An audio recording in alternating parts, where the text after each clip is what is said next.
YouTube, what's up, man? It's your boy Crew. We are back with another reaction video. How you guys doing today? We've been offline for a couple of days. Xfinity was doing me bogus, man, as far as trying to hop on the stream. So we're finally back today. We did our first stream back today, and we're doing another reaction video today. Now, it seems like you guys really like these videos, and I appreciate that. So if you guys do like these types of videos, make sure you guys hit that like button right now for me. Really helps out the channel, man. It helps out with the algorithm. So when you guys hop in, make sure you guys hit that like button. If you guys are new to the channel, you guys are new to my channel, make sure you guys hit that sub button. We're on the road to 6,000 subscribers. And honestly, that is the best way to show support to the channel, is just by hitting that subscribe button and joining the family. But today we have a video from the channel called Wired. And this is like sneaker tech support. So they're going to be asking questions to Jeff Staple. So I think that's really dope. I have questions a lot of times. I like to learn things. You like to learn things? Let's learn things together. So before we do this though, make sure you guys go over to their video. All of the information will be in the description below. Make sure you guys hit that like button for them as well. Make sure you guys subscribe to their channel as well. Drop comments over there as well. We like to show support to our sneaker community here, man. Make sure you guys leave a comment down below. Remember, when you guys leave a comment down below, I always go back and I select one comment as the best comment of that video. And today we're announcing Ed Malone. Ed Malone had the best comment, I believe, on my last video, which was the Fulmer Simpson video. So make sure you guys go ahead and leave a comment on this video. You guys can get shouted out in the next video. But without further ado, let's go ahead and get into the video.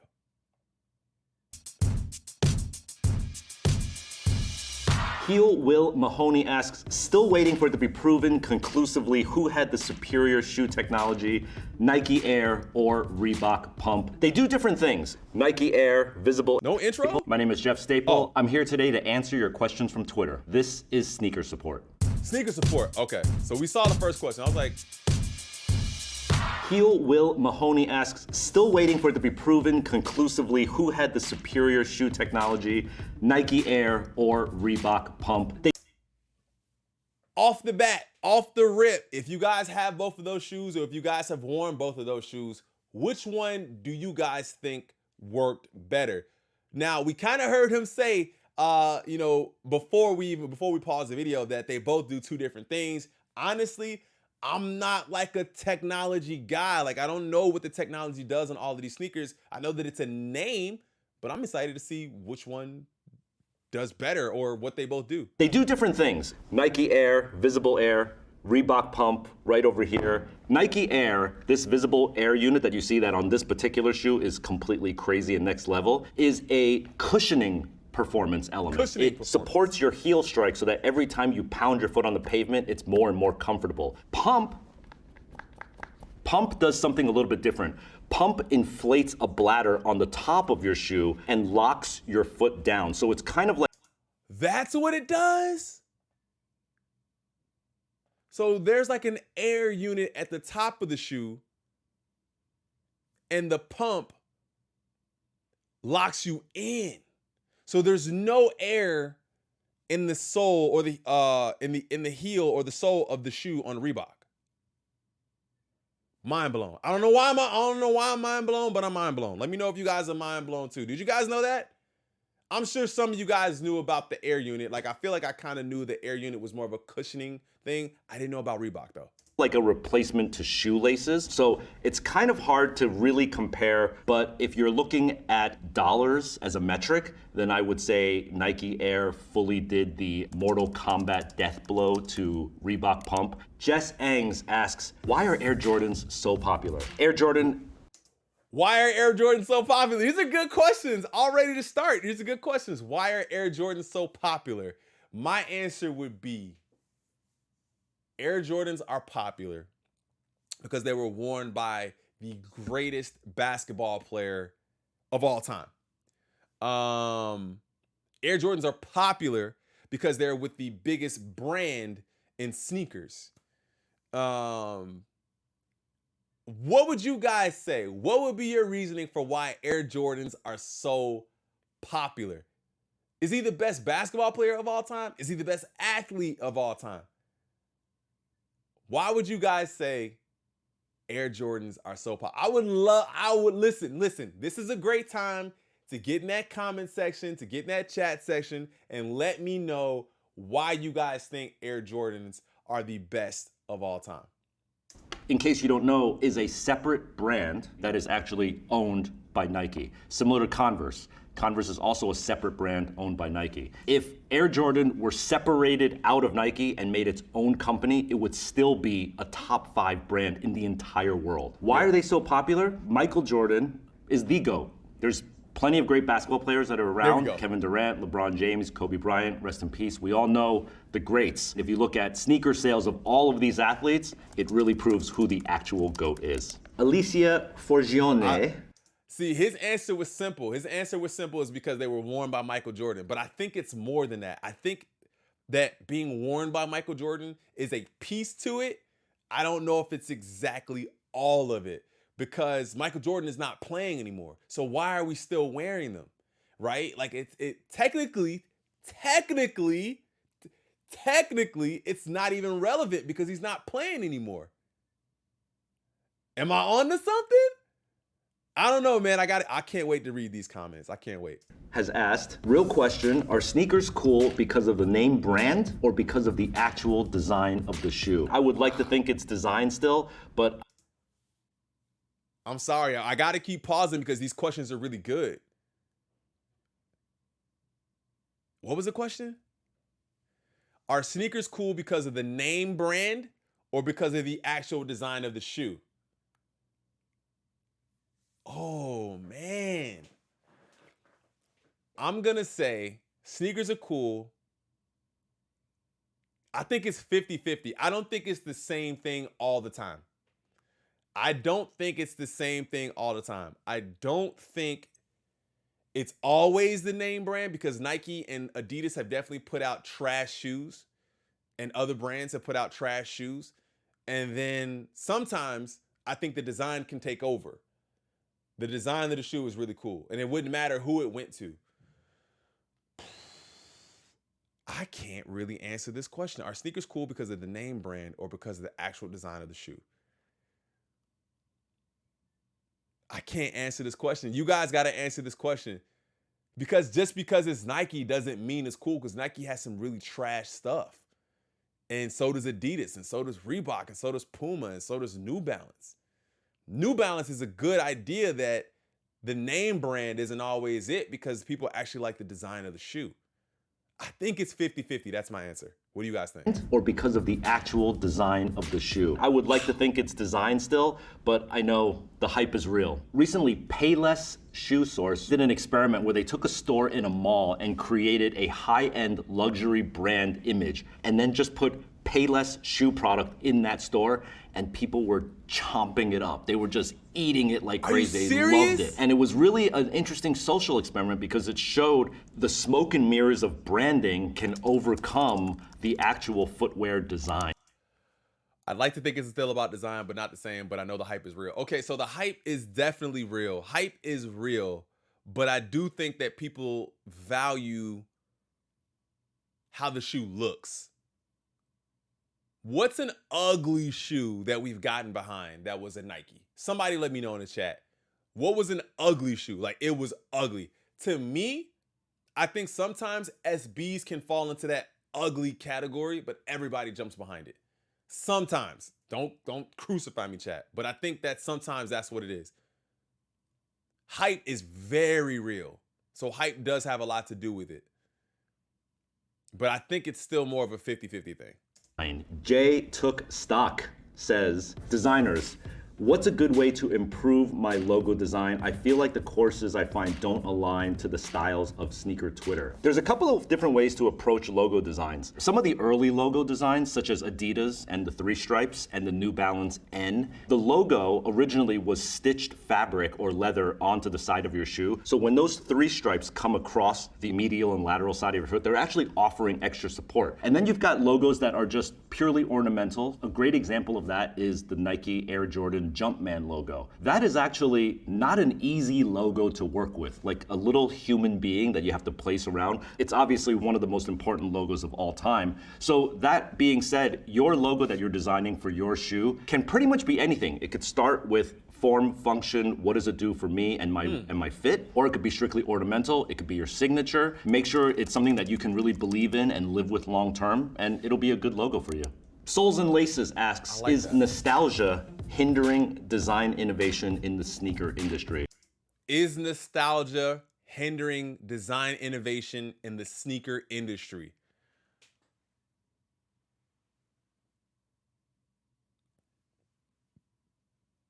I say yes. I say nostalgia is hindering design. I think that brands want to do what we want, and we want Jordans. So how can you innovate when your audience wants one thing and you have to keep supplying them that? Do you shut it off? Do you turn off the faucet and stop the flow of Air Jordan 1s? Is that what you do? And then you give us something different? Ooh, is nostalgia hindering design innovation in the sneaker industry? As you guys know, Nike is working on that now. Nike is at least trying to figure out where to go innovation wise. And like I said, they've done things with, like, I believe ISPA, I believe innovation wise, they've done things with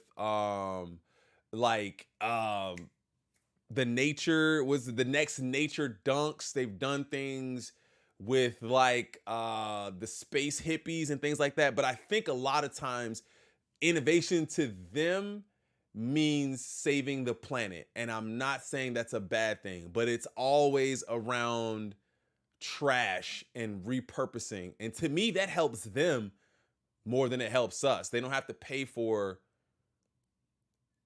materials and things like that. I feel like it helps them more than it helps us.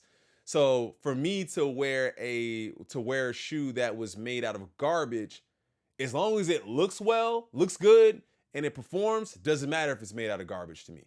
So what do you guys think about that? This is a really good question. This is a hot take.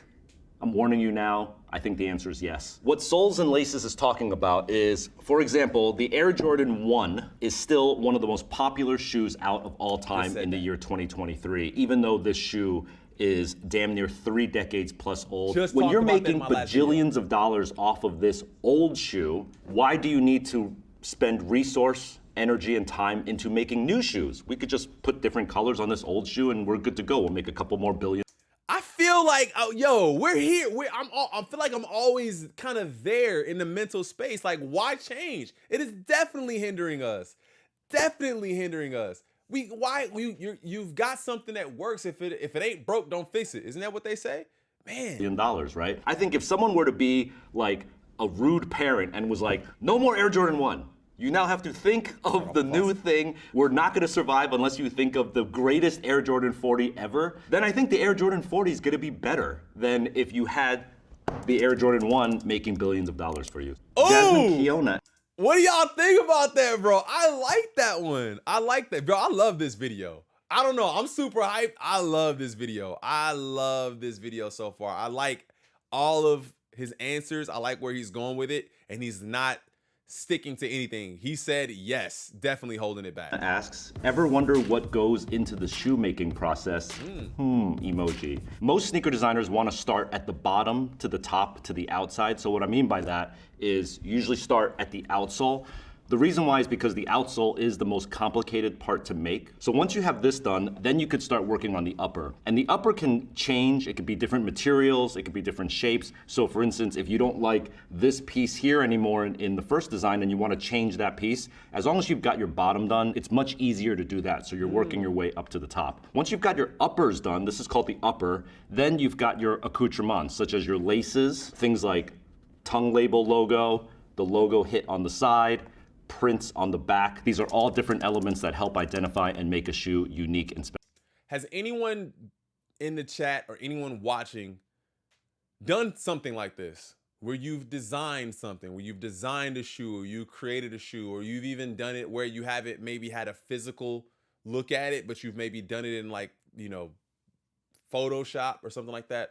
I'd be interested to see, because I love to see how to make something different. Because a lot of times when I do see companies make shoes, they always end up looking like a Jordan 1 or a Dunk. If I'm just being honest, like I even see companies like skate shops like DC and not skate shops, but skate companies like DC and some other companies that end up making shoes that look like Dunks, or some of our more like one-off brand, I don't want to say any names, but they make shoes that look like Jordan 1s. So to me, it kind of hinders the way I feel about their product, because it's not completely an original idea. I'm hitting the mic. It's not completely an original idea. I would love to see how to make an original idea, and I would love for someone to make an original idea that doesn't look like anything. And if you know of any brands like that, drop it in the comment section below. But let me know what you guys think about this question as well. Special. Christy Moffat asks, for those of us who know absolutely nothing about sneaker culture but want to learn, where's a good place to start? Where's a good place to start? I can't think of one. There are a couple of really good documentaries out now that are really, really well made. One is made by David Friendly called Sneaker Heads. And then the other movie that's out is called Just for Kicks. You watch them, you're gonna get a really good understanding of sneaker culture. And what was it called again? You'll see a lot more of me in them too. Sneakerheads 2015 and Just for Kicks. I've never seen either of these movies. You guys got to let me know if you guys have seen these movies. I was kind of thinking like, where's a good place to start for somebody who doesn't know anything? Because the first thing they're going to do is look to social media. And I don't necessarily think that social media is the best place to go to get an unfiltered look at something. Not to say that a movie is either, because it's always going to be opinion based. But actually, I'm going to check these out. All right, Bugs Meany asks, how did sneaker culture go from OG 80s Air Jordans, one of the dopest designs in human history, to these things that look like condoms for aliens? That's not a shoe, that's a fossilized slug. This is what is important for sneaker designers to understand. When this shoe came out in the 80s and 90s, this shoe was literally banned from the NBA. Michael Jordan was fined $5,000 a game for wearing this shoe. And the stakeholders at the NBA said, this is too crazy, too ugly, and violates all the rules of the NBA. We are fining you every time you wear this shoe. So as a designer, you have to put yourself and zoom out and say, something that actually polarizes me today may be a staple tomorrow, right? So 40 years from now, these alien condoms may be a classic staple. Maybe. It's innovation. But that's what I'm saying though. That's what I'm saying. I feel like people are so tunnel vision that sometimes we can't get out of our own way. Like the comment about, now you don't have to like foam runners. I'm not saying that, but you should appreciate the innovation and making something that looks like nothing else. When the foam runner dropped, it looked like nothing else. Now, people did compare them to Crocs. I remember that. But the look of them didn't look like anything else. Maybe the functionality of it was pretty much the same. It's a foam. I don't really know. I think Crocs are probably made out of rubber or something like that. But the innovation is what we're looking for. Like the 380 Alien, like that kind of stuff. Like 380s and 450s, and that's the one thing that I think that we can appreciate with creators, is when you create something that is not similar to something else. And that's literally what I just said about the last comment, was that when people are creating shoes, when you see these customizers, and I'm going off on a tangent really quickly, but the customizers, even like the person who did that that kind of sunrise back on that Jordan 3, he was a customizer. I can't remember his name. And then now we get the J Balvin 3. You're just giving up your ideas. But the thing is, you're putting your creative intellect, your thought on something that you don't own. And it's just one of those things where if you made something of your own, no, I mean, not to say no one can take it from you, but it's better to just have something that looks different, that doesn't look like everything else. So I don't even know where I started with that, but I feel like I had to get all of those thoughts out or I would have forgot. But his comments about the Jordans being banned and people saying they were ugly, that's just a testament to people can't always see your vision. People can't always see what you see. So if you see something and you think it's dope, don't let anyone else determine the level of dopeness for you. You determine that level of dopeness, because I'm sure Ye didn't care. Some people think they're trash. Other people think they're amazing. Hence, they just sold $25 million in a day. In the future for your children or grandchildren. Nell Buzzin asks, when it comes to fashion and sneakers, what does hype beast mean? This term. Somebody who, depends on who you're asking, maybe cares a little bit too much about fashion and footwear. That's what a hype beast is. If you find yourself buying doubles of things so that you can keep one to rock and keep one to stock, or AKA keep on ice, you might be a hype beast. If you How many people mad right now? How many people mad right now? You watching this video like, bruh, I got like 3 pairs on ice. I ain't no hype beast. Jeff Staple. Now, to me, I don't really like the term hype beast because I feel like all it is it's like excluding and it's separating, and it's not bringing people together as a sneaker circle in the sneaker community. Like, if you like shoes, I like shoes. Doesn't matter if you like Shaqs and I like Jordans. If you're into sneakers, you're into sneakers. You might think that, yo, this Shaq is the best sneaker I've ever seen and I love the colorway. Who am I to say no? But if a person likes too many off-whites, they're a hype beast. I don't like that. But I think I'm just gonna say I don't like it. You find yourself wearing a pair of shoes on a rainy day, and then when you come home, you sacrifice your own toothbrush to clean a pair of shoes, you might be a hype beast there too. Hype beast kind of has a negative derogatory term in this day and age. I still love it. I still think hype beast just means people who really care about the origin story and why things are made. They care about. See, I don't think that, and that's the one thing I'm going to disagree with. I think that I think that what he's saying is more of what people consider a sneakerhead to be. I think a hype beast is a person who cares nothing about that and only cares about the resale value. What do you guys think? Do you guys care about the term hype beast? Do you guys care about someone dictating who you are or what you are based off of your buying habits? Or does it not matter to you at all? Right? Does it not matter? Do you care? But I think his definitions are a little mixed up. Let me know if you guys agree with that in the comments. All the details, they cherish them, and they savor it. All right, by Brandon White has asked, how do big brand sneaker collaborations work? What's the process like as a designer? Are they pitching you an idea or vice versa? It kind of goes all different ways. If you're a lesser known designer and you have an idea, you're probably gonna be knocking on doors, trying to get your ideas brought to light. I would advise maybe getting into the footwear industry in any aspect. Another way that's been really popular as of late is individuals, and if you've got the chops and the skills to do this, they start making a name for themselves online, on social media. They create these really cool things. It doesn't even have to be real things. They could just be renderings that you're posting, and they start tagging the brands that they really like. There are people that work at footwear brands whose sole job it is to look on social media for the next talent. So if you tag these people enough and they're like, yo, you see what I just said? You see what I just said? I cannot remember the homie's name. He didn't even make it a big deal though. So I'm not saying like he made it a big deal. He didn't cry about it or nothing. He made the design for the sunset or whatever it is on the back of the J Balvin 3. It looked a little bit different, but it was very similar.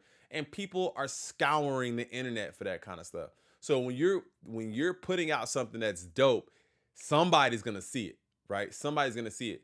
So Yo, this really guy's cool. actually really got skills. You will get that phone call, or hopefully they slide into your DMs. All right, Loves Ace asks, I just want to know how people be wearing Chuck Taylors like they're comfortable. I must agree with you there. I have a shoe here by Fayway. The bottom of this Fayway is very similar to the bottom of a Chuck Taylor. I don't find them comfortable. I think it's definitely a fashion over form type thing. People like the look of a Chuck Taylor. And in fact, if you go to your local gym, you probably see a lot of people doing deadlifts and squats in Chuck Taylors. It's because the Chuck Taylor is so flat to the ground. There's no arch support whatsoever, but when you're lifting heavy weights, you actually don't want arch support. You actually basically want to be barefoot. But the next closest thing to that is the Chuck Taylor. JBK Mac asks, what makes an iconic sneaker? The colorway or the cut?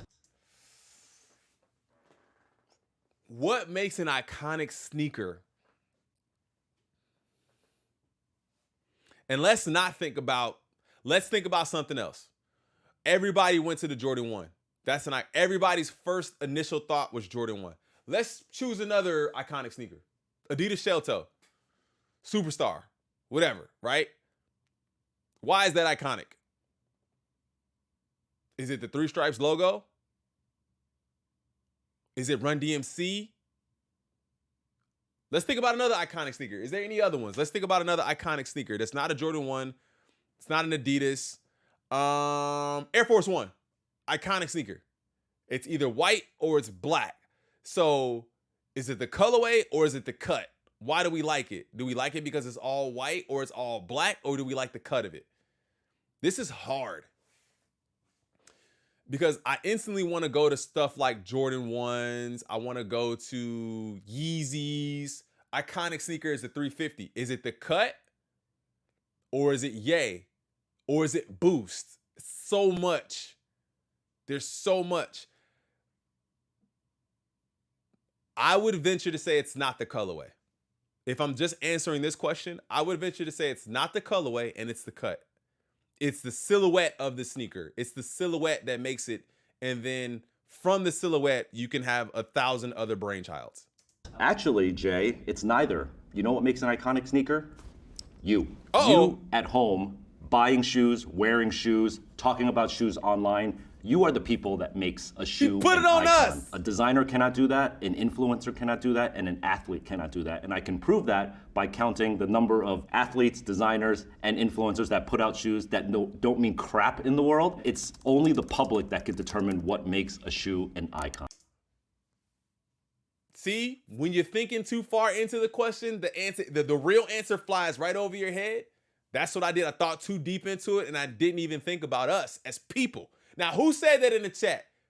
Who said it in the chat? Who said it was the people? I want to know. Marky Mark asks, did the resale sneaker market crash yet? This is a very topical question because, yes, the sneaker market right now is starting to decline and crash. Currently, I think the sneaker brands have sort of wised up and said, hey, we're making too little amount of shoes. There's too much resell. It's too hard for people to just walk into a store and buy shoes. So they're ramping up production to meet the demand. They're overproducing right now, and what's happening is shoes are sitting, meaning you can actually go on Foot Locker, go onto any app, and just sort of buy the shoes that you want really easily in the size that you want at the price that was originally charged for. And what that means is that the resale market is beginning to crash and decline. Land's Dead asks, Nike is developing the power laces from Back to the Well, it's definitely crashing. It hasn't crashed yet. It hasn't crashed completely because resale is not going anywhere. That's the way I feel about it. Everything he said is correct, but I think that it hasn't completely crashed yet. future. How? Gotta see this. That is right. This is what's known as the Air Mag. Marty McFly strapped these on, Back to the Future 2. Auto lacing was born, but then Nike decided to start realizing how this could maybe become a reality. It's called Nike Hyper Adapt. That is the new name for auto lacing. It is actually connected to your smartphone. It is also connected to either Alexa or Siri. You could literally walk home and say, hey Siri, unlace my shoes. They will unlace and you could just kick them off. You could say, hey Siri. What did everybody just think about? If for some reason your Wi-Fi connection goes out and you can't say, hey Siri, and your shoes just stuck on your feet, you gotta cut them off. That's what I thought of instantly. Instantly what I thought of. That's what I thought of. I'm about to go into game. It'll tighten it up for you. It's pretty amazing. So shout out to Nike for actually making power laces a real thing. Gary, is that scary to anybody else but me? That's scary to me. Anytime technology is in control of too much, it's scary to me. Erickson Studio, my homies out in Philly, asked, what materials do you want to see more of in sneaker design? I really am. What materials do you want to see more of in sneaker design? What materials? I just say, I don't even want anything other than leather. Just give me like a level above the best quality that you've given us on a couple of sneakers, right? What's some of the best quality sneakers we've gotten from Nike or from some of the bigger brands? Nike, New Balance, Adidas. What's some of the best quality we've gotten from them? I would like to see like some Off-White or Travis quality one level above that.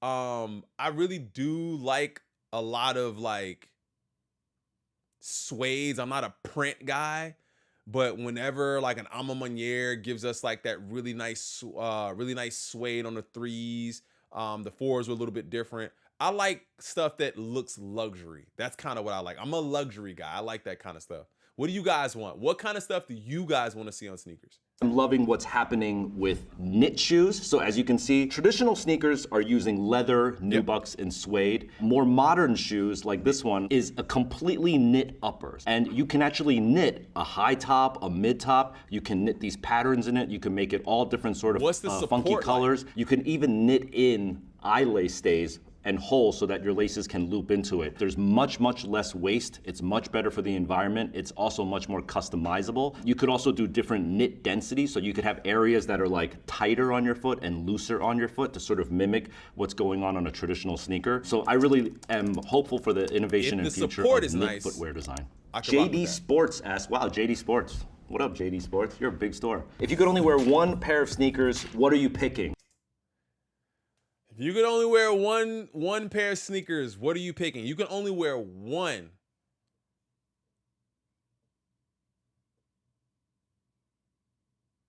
If you could only, okay, I'm gonna go based on what I wear all the time. Whenever I'm not wearing some sort of heat, I can beat up my Jordan 1 lows. I don't want to wear any Jordan 1 highs. They're too heavy. Jordan 4s, sometimes they get a little uncomfortable after hours of wearing them. Dunks don't have the quality on them. I feel like if you wore those all the time, they just fall apart. Jordan 1 lows, however, I feel like an elevated version of a dunk. The quality on them is just a little bit better. They're super comfy for me. And there's just a wide variety. So if I could only wear one pair of sneakers, and I'm thinking like, I'm taking this to the extreme. You can only wear one pair of sneakers. Not like you get to change them out every now and again. Like you get to wear one pair for the rest of the time, maybe a Jordan 1 low. People might even say this is not a pair of sneakers, but I think it is now. I would wear Crocs if I had to pick one pair of shoes for the rest of my life because these are damn comfortable. I think during COVID, Crocs really gained the benefit because people just started wearing these at home all the time, then to walk their dog, then before you know it, they're going to the supermarket in Crocs, then they're going to the mall in Crocs, and before you know it, they're going on first dates and weddings in Crocs. It just became like a thing, and there's no turning back. All right, that's all the questions. Hope you had fun. Hope you I like that, man. That was really, really, really, really, really dope. We got to hear from Jeff Staple, who's very respected. He's got his pigeons. You seen the pigeons on the crowd. I know you guys seen that. This was really dope, man. I really love learning more about sneakers in any way that I can. I like to listen to people. And I hope you guys enjoyed that with me. Overall, excuse me. Overall, I think that there were some very good questions. There were some questions that I felt like it was even kind of hard to answer. Like, man, I can't really answer that question. I have to really think about it. But again, if you guys want, go through this entire video and drop your answers to all of these questions in the comment section below. Remember, I will be selecting someone who has the best comment and I will be announcing them in the next video. Again, we are doing a giveaway going on now. Today is Friday, June 16th. The giveaway is going on now. I will announce all the full details on my Instagram, but for YouTube members, you guys will have an opportunity to be able to win a custom dunk created by Influence SB and provided by Snowbird Sneakers. You guys will find a little bit more of that information on Instagram. You guys can find me on Instagram at the real HHSB Crew and on TikTok at the HHSB Crew. We also have a member spotlight going on here where if you guys want to show me your collections, we'll show your collections on camera, and we'll put together a little video for you guys as well. So if you guys are interested in that, let me know. You guys can also hop in my Discord. All of the information will be in the description below. But hey, you guys have a great day. I look forward to seeing you guys again. Send me videos if you guys have something you want me to react to. And I'm out. I'll see you guys in the next one. I'm out. Peace. Peace, peace, peace. I'm gone.